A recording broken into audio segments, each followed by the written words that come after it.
without further ado, let's go! So ayun guys, nag-prepare na ako ng mga ingredients dyan para tuloy-tuloy na ipag-bake natin.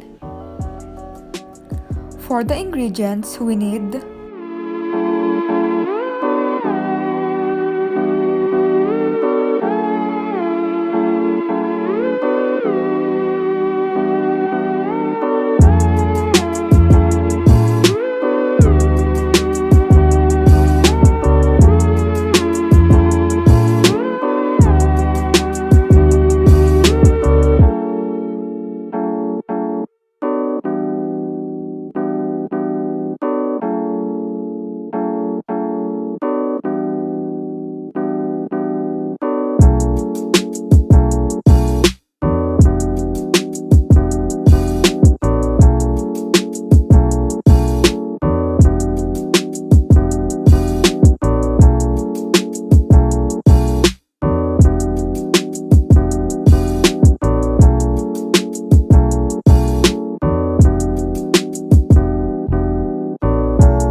So ayan guys, mix lang natin yung dry ingredients, yung all-purpose flour, cocoa powder, baking soda, and yung salt. When it comes to cocoa powder, always use the best quality dahil mag-reflect talaga yan sa baked goods nyo. The more na high quality, the better the outcome. So ayan guys, mix nyo lang yung dry ingredients until well combined na siya.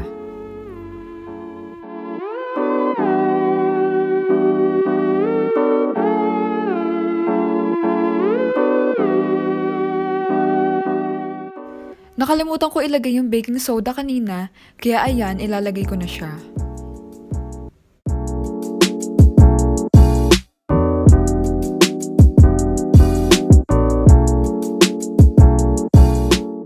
So ayan guys, tapos na tayo sa dry ingredients. Wet ingredients naman, so ayan, sinet up ko na yung mixing bowl ko and yung mixer. For the butter guys, it must need to be room temperature. Malalaman nyo pag room temperature na yung butter nyo, pag hinawakan nyo siya and soft yung texture niya.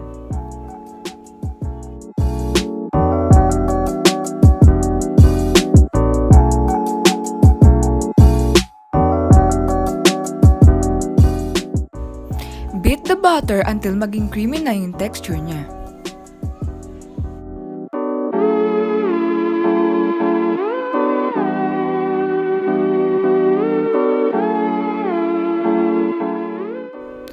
Beat the brown sugar and granulated sugar until combined and creamy. Beat for about 1 minute.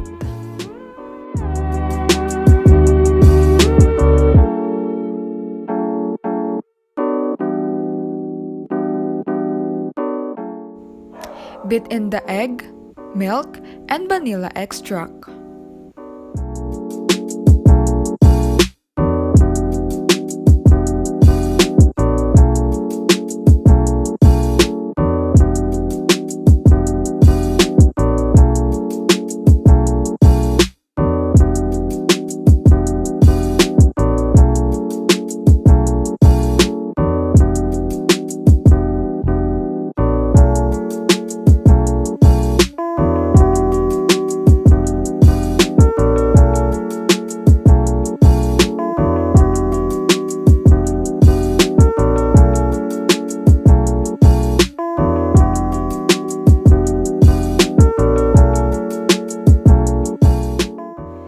Scrape down the sides and bottom as needed.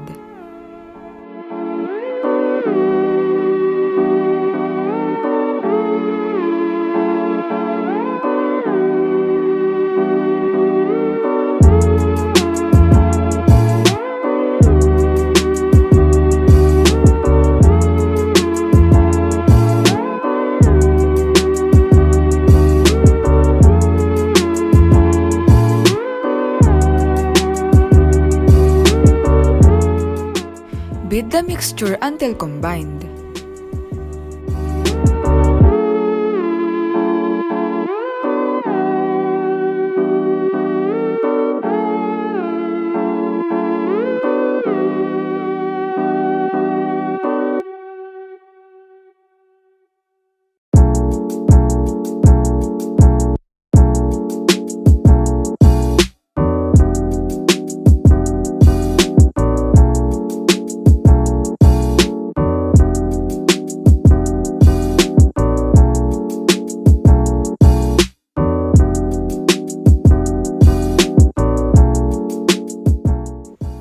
Turn the mixer up and pour the dry ingredients into the wet ingredients.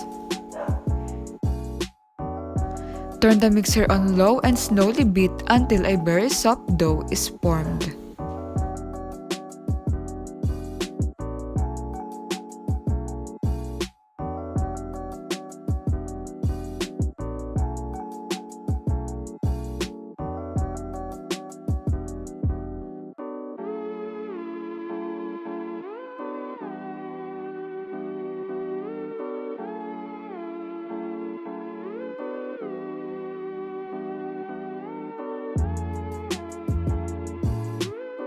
We are done mixing the dough, so ayan, kumuha lang ako ng cake pan dyan para i-transfer ko yung dough.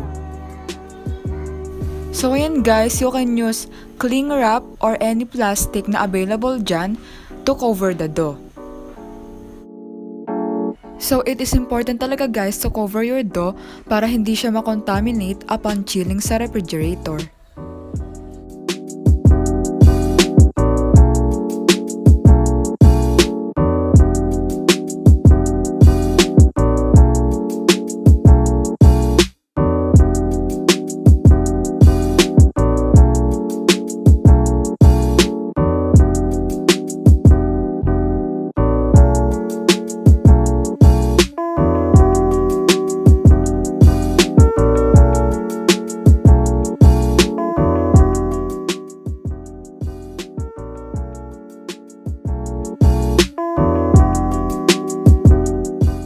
So here guys, our dough is ready and ilalagay ko lang yung white chocolate sa dough.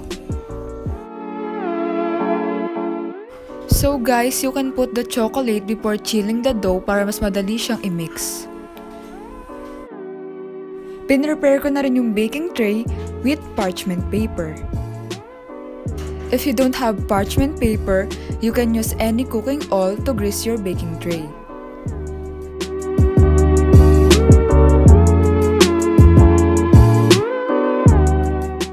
Scoop 1.5 tablespoon of dough and roll into a ball.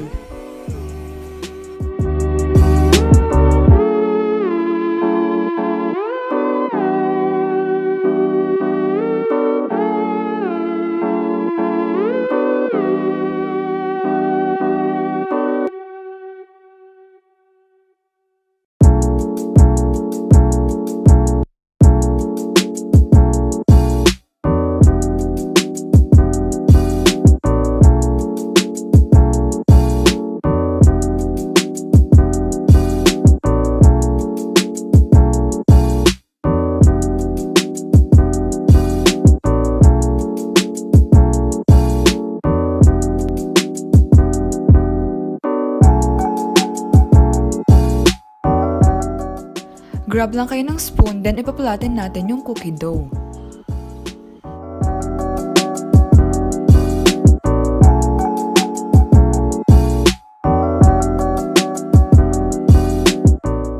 Pwede rin kayo mag-add ng white chocolate sa ibabaw ng cookie dough para ma-achieve nyo yung desired look ng cookies na gusto nyo.